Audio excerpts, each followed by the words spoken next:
Bonjour, bienvenue dans ce webinaire réalisé par ESS France où nous intervenons pour passer à l'action avec des pratiques environnementales. Aujourd'hui, moi c'est Florian Nouvel, je travaille pour le réseau Compost Citoyen en tant que chargé de coordination et de communication. Et nous serons deux avec ma collègue Cécile que je laisse se présenter à son tour. Donc, je travaille également, bonjour à tous, au réseau Compost Citoyen et je m'occupe particulièrement de la coordination du dispositif de formation des personnes qui s'occupent au quotidien de la gestion d'un composteur. Voilà.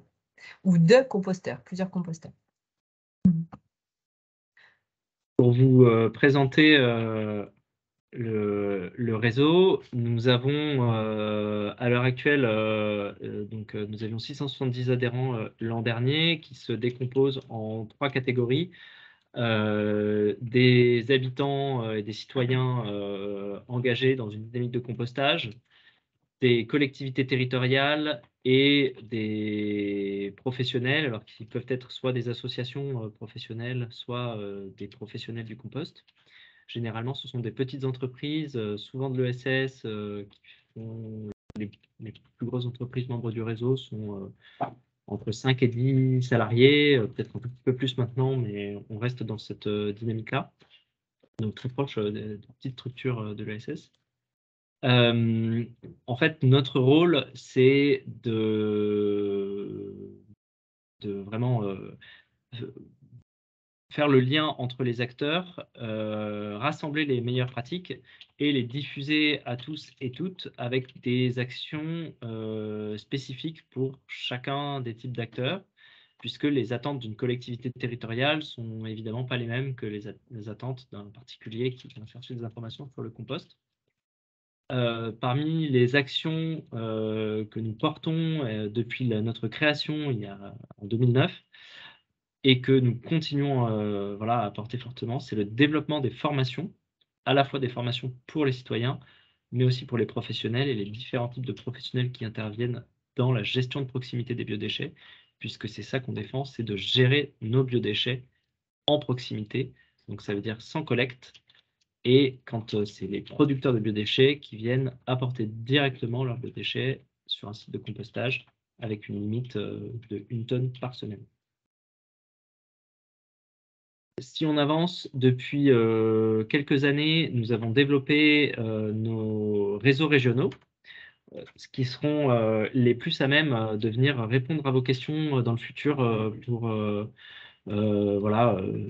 avancer et vous aider pour progresser dans le passage à l'action sur le compostage de proximité. Donc, j'ai répertorié ici les différents contacts qu'on a dans les régions, avec nos régions un peu particulières, puisque nous avons le réseau Compost Grand Ouest, par exemple, qui rassemble Pays de la Loire et Bretagne. Donc, c'était important pour nous de transmettre, puisque c'est une vraie présence territoriale, à la fois en métropole et dans les Outre-mer, et que c'est vraiment en fait au plus près des territoires qu'on a la meilleure connaissance fine des meilleurs acteurs techniques, etc.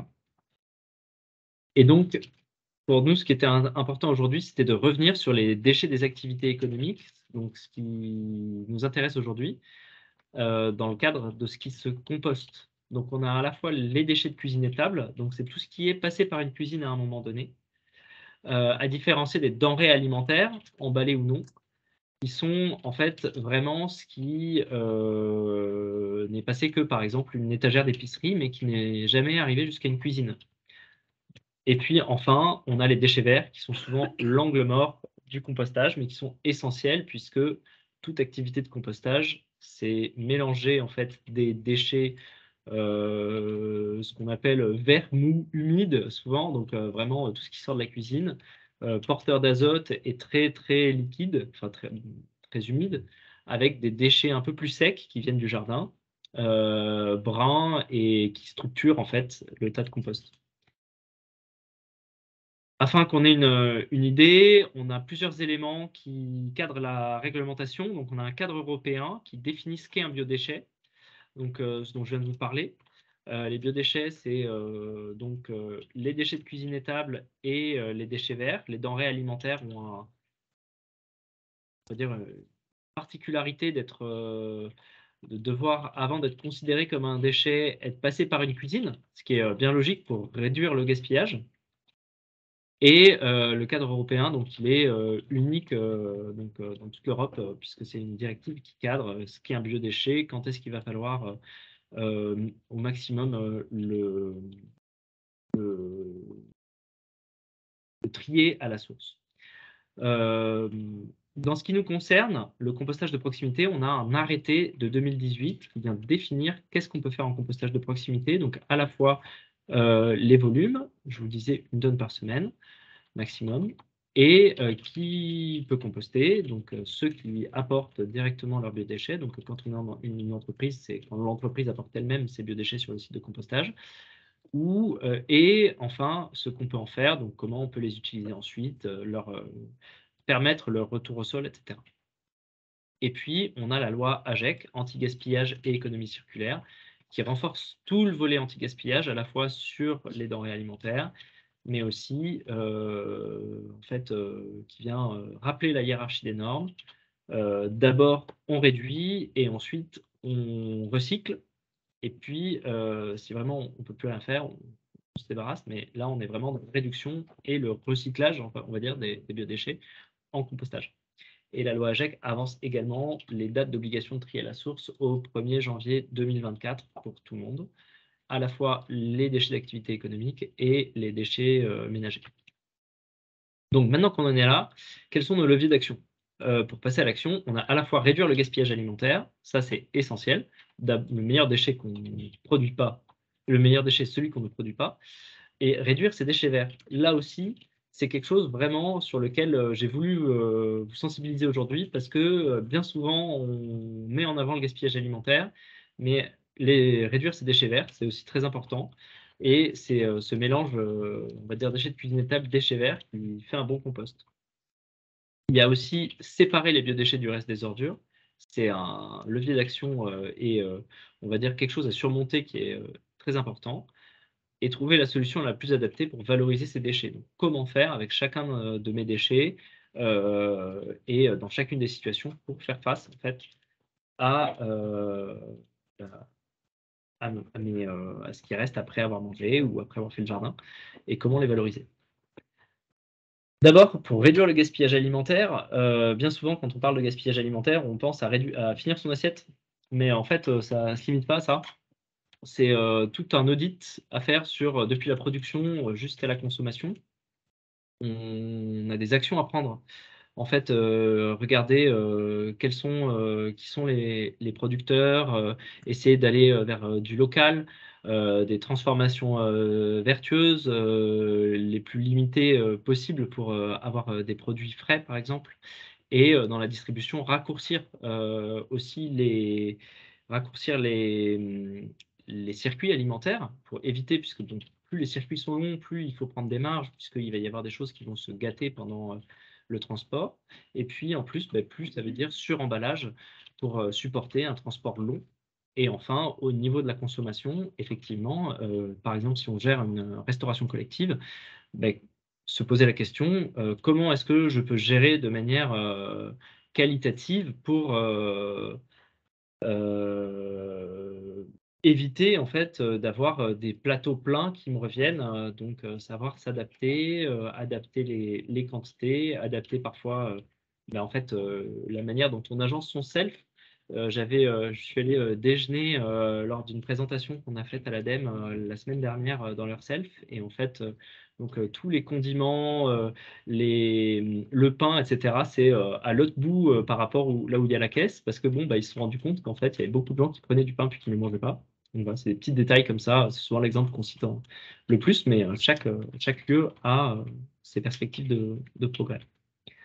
Pour la réduction des déchets verts, bien souvent on n'y pense pas, mais c'est dès la conception des espaces verts en fait que ça se joue. Alors bon, bien sûr, ceux qui sont déjà là, il faut gérer l'existant, mais dès la conception d'espaces verts, en fait, on peut réduire déjà, on peut penser les espaces verts pour réduire les déchets avant même qu'ils soient créés. c'est-à-dire choisir des essences qui se taillent moins régulièrement, qui génèrent moins de feuilles, éviter de faire de grands espaces de pelouse qu'il va falloir tondre très fréquemment et arroser encore plus abondamment l'été. Et puis, pour les espaces existants, pratiquer la gestion différenciée, c'est-à-dire que entre un espace qui nécessite un grand entretien parce qu'il va être très utilisé et un espace qui va être peut-être moins utilisé, qu'on va pouvoir utiliser plus, voilà, réensauvager, en faire un îlot de biodiversité et donc consacrer moins de ressources en termes de temps et générer moins de déchets aussi, puisque moins on taille, moins on a de déchets. Et enfin, les déchets qu'on ne va pas pouvoir éviter, les valoriser sur place, en paillage, en compostage, pour éviter, encore une fois, d'être déplacé, puisque c'est toujours ce transport, cette collecte qui est la plus génératrice de gaz à effet de serre. Donc, pour passer, on va dire, à l'action pour la transition, le mieux, c'est de garder ces déchets au plus près de leur site de production. Pour en venir au levier d'action suivant, bien séparer les déchets. Donc, pour ça, comment faire? Donc, identifier les lieux de production des biodéchets. Où est-ce qu'on produit les biodéchets? C'est important de voir, par exemple, si on veut capter les restes alimentaires du midi des personnes qui travaillent sur un site. Où est-ce que ces personnes mangent? Est-ce qu'elles mangent dans un réfectoire? Est-ce qu'elles mangent souvent dehors sur une terrasse, proche de leur bureau? Est-ce que, et qu'est-ce qui génère des biodéchets au fil de la journée? Donc, bien placer en fait, les, les poubelles de tri. Donc ça, c'est la base. Mettre en place des solutions de tri à la source adaptées en termes de volume, en termes de fréquence de collecte, et puis surtout visibiliser et former pour que vraiment ce soit un geste qui rentre dans les habitudes. Et pour ça, donc, j'ai mis visibiliser et former, et puis reformer, sensibiliser, revisibiliser, redire, puisqu'on voit que c'est quand même quelque chose qui met du temps à rentrer, à se mettre en place. Et il me semblait qu'à cet atelier, il y avait quelqu'un de Citeo qui était présent. Et donc du coup, voilà, ça fait assez longtemps maintenant qu'on travaille sur les plastiques et sur le tri des emballages. Et je suis sûr que c'est pas vous qui me contredirez pour dire que c'est un long travail de sensibilisation et resensibilisation avant d'arriver à des taux de tri qui marquent bien. Et donc ensuite, une fois qu'on a fait le tri à la source, il faut trouver la solution la plus adaptée. Donc ça peut être la collecte, c'est pas forcément ce qui nous intéresse aujourd'hui, mais c'est juste aussi pour rentrer, voilà, ça peut être la collecte d'une partie des biodéchets. Par exemple, on peut avoir des biodéchets de la pause café qui sont compostés par lombricompostage. Et puis, si on a un restaurant d'entreprise de 1500 couverts avec zéro espace vert, parce qu'on est dans un centre urbain très dense, effectivement, on n'aura pas beaucoup de choix que la collecte, mais autant réfléchir aussi à d'autres solutions qui permettent de visibiliser dans les locaux, comme le lombricompostage, et qui vont encourager le geste de tri. Et puis ensuite, quand c'est possible, dès qu'on a un exutoire, puisque du coup, il faut toujours réfléchir en termes de quantité de biodéchets générés et possibilité de retour au sol, eh bien, faire du compostage en bac, du compostage en andin, du compostage en pavillon. Donc, les bacs de compost, je pense que tout le monde voit presque ce que c'est. Ça ressemble à peu près à l'icône que j'ai réussi à trouver. En andin, c'est simplement, voilà, ça peut être un tas de compost bien structuré, bien entretenu pour éviter des nuisances, des odeurs, etc. Parce que oui, un compost bien fait, ça ne génère pas de nuisances particulières. Ou en pavillon, ce sont en fait un peu comme des bacs de compost, mais à des formats bien plus grands. On appelle ça pavillon, halle de compostage aussi, chalet de compostage. Ce sont en fait voilà, des structures qui sont conçues pour faciliter les transferts, faciliter les apports et gérer des quantités importantes de biodéchets. Pour mettre en place ces solutions-là, il y a un besoin évident, c'est de se former. Donc, on le disait en intro, nous avons développé un référentiel de formation. Je vais laisser Cécile, qui est on va dire, la spécialiste, l'experte chez nous de nos formations, expliquer les différentes formations qui sont possibles en fonction des besoins. Oui, Je vais accélérer un petit peu parce que je vois que ça fait déjà 23 minutes qu'on est connecté. Si on veut avoir un temps de questions, je vais accélérer un petit peu. Alors, pour gérer du compost, pour qu'un système de compostage fonctionne bien, comme l'a dit Florian, il faut être formé parce que ça se fait pas tout seul. On peut laisser faire et après on va se dire: «Ah bah mince, il y a ça qui marche pas, qui marche pas». Bon, donc il faut être formé. La première personne qui va être en contact avec le composteur, c'est le référent du site. C'est-à-dire, par exemple, vous, dans vos structures, vous voulez installer un compostage, il faudra pouvoir le gérer au quotidien. Pour cela, il existe la formation de référent de site. Vous allez apprendre à savoir ce qu'on y met dedans, comment on le gère, comment on le suit et qu'est-ce qu'on dit aux autres usagers, de ce compost. Pour vous aider, en tant que référent de site au quotidien, il y a des guides composteurs qui sont formés, qui ont une vision un petit peu plus technique et un petit peu plus générale des sites de compostage et qui peuvent venir gérer, accompagner un réseau de référents de sites. Ils peuvent venir vous conseiller. Donc ça, c'est un deuxième grade de formation. Et le troisième grade de formation qui nécessite d'être guide composteur, c'est de devenir maître composteur. Et le maître composteur, il a une vision plus territoriale et plus stratégique de l'emplacement des opérations de compostage possibles. Donc, c'est cette personne-là qui fera un diagnostic sur un territoire et qui dira, bon, bah, là, c'est pertinent de mettre du compostage de proximité, là, ça l'est moins. Et donc, le maître composteur va gérer des réseaux de guides composteurs. Voilà, donc en escalier, le maître gère des réseaux de guides et le guide gère des réseaux de référents de sites.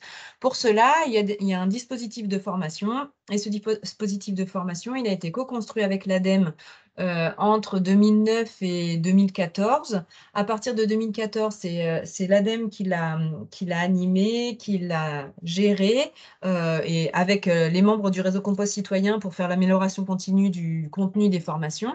Et depuis juillet 2019, c'est le RCC, donc nous, le réseau Compost Citoyen, qui animons ce dispositif, qui le coordonnons. Donc nous, le réseau Compost Citoyen, on ne forme pas, mais par contre, dans mon travail, j'aide les organismes de formation à avoir une vision du dispositif, à permettre l'amélioration continue des formations en fonction des besoins de terrain. Et donc, j'aide aussi à visibiliser ce dispositif de formation, notamment par la certification des parcours. Donc, guide composteur et maître composteur sont des parcours qui ont été certifiés entre 2019 et 2021 et qui le sont à nouveau désormais. C'est-à-dire que ça commencera plus sérieusement en 2023. Quand vous inscrirez pour des formations en 2023, vous pourrez mobiliser votre CPF pour participer aux formations. Donc, si vous voulez d'autres renseignements, je vous mettrai mon adresse mail et mes coordonnées et vous pouvez revenir vers moi à ce sujet. Je vous laisse vous poser les questions par la suite. Je vois le temps qui avance. Merci Cécile. Et pour, oui, on va dire peut-être pour préciser la certification au registre spécifique de France Compétences, on a eu un petit trou de quelques mois voilà, entre janvier et septembre. Et ce sera donc le temps que les nouvelles formations voilà, soient réinscrites. Ce sont les formations à partir de janvier qui seront reprises en compte dans le parcours registre spécifique. Pour continuer sur la présentation, avant de passer aux échanges, je voulais initier avec quelques exemples. J'ai pris un exemple d'association de distribution alimentaire. Donc, souvent, en fait, on a des associations qui viennent vers nous parce qu'elles collectent les dons qui sont des denrées alimentaires, des grandes et moyennes surfaces, d'épiceries, etc., et qui les valorisent pour les redistribuer à des personnes précaires. Et donc, ensuite, il y a tout un restant, on va dire, de choses qui n'ont pas pu être valorisées ou simplement en fait des restes de cuisine qui doivent être compostés. Et donc, c'est des choses qui se font même très bien, qui s'articulent en fait dans les actions de ces associations-là. Et avec un petit point d'alerte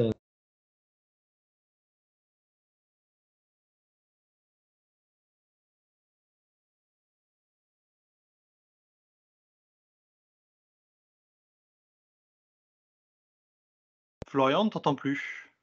Je crois que le micro Non, s'est coupé. Oui, j'ai coupé touché à les rien. micros parce que j'entendais des interférences, pardon, et j'ai coupé ton micro avec, excuse-moi. Pardon, je ne sais pas du tout, je me suis arrêté. Donc du coup, bon, voilà, les associations de distribution alimentaire, ça se fait très bien, ça s'articule. Et attention, point d'alerte, à ne pas collecter, et à bien réussir à mettre en place une bonne négociation avec les producteurs de denrées alimentaires avant de les récupérer, pour ne pas devenir en fait l'exutoire de déchets, déjà à l'état de déchets, parce que sinon c'est tout un coût et on va dire une gestion en plus qui sont au-delà de la mission de récupération des dons. Après, pour les établissements recevant du public, en fait, ça fait totalement du sens aussi. Et puis surtout pour des entreprises de l'ESS, c'est un peu voilà, quelque chose, ça visibilise qu'on fait partie des changements de comportement, que oui, on composte, oui, on trie nos déchets et c'est important, ça fait partie, en fait, 80% de nos biodéchets, c'est de l'eau. Donc, à l'heure actuelle, quand ils sont collectés et incinérés, ça veut dire qu'on incinère 80% d'eau et nos biodéchets représentent quand même un quart de nos poubelles, voire plus, dans certains établissements. Donc, c'est très important, enfin, ça fait partie, pas que de l'engagement, mais aussi de ce qu'on peut en dire. Donc voilà, ça visibilise bien. Et puis même dans des petits espaces de coworking, on se dit je sais pas comment faire, j'ai pas beaucoup d'espaces verts, j'ai surtout du café et puis des restes de pause déjeuner, de plats que j'ai préparés chez moi. En fait, si aussi on peut faire du lombricompostage. Et ça peut être très intéressant puisque le lombricomposteur accepte très bien en fait le marc de café, les coquilles d'œufs, principalement avec un peu de pain. C'est généralement les restes qu'on a le midi. Et après, ça génère tous les quelques mois l'équivalent de terre pour 1 ou 2 pots de fleurs. Donc voilà, ça permet de végétaliser son coworking ou son espace de travail. J'ai été un peu plus long que qu'au premier tour. Et donc, du coup, je vous propose qu'on passe aux questions et réponses maintenant, si vous en avez. Je peux donc arrêter l'enregistrement éventuellement si c'est ce qu'on s'était Oui. dit. Tout à fait. Ok, donc j'arrête donc l'enregistrement. Hop, comment je fais? Hop, enregistrement. Arrêtez l'enregistrement.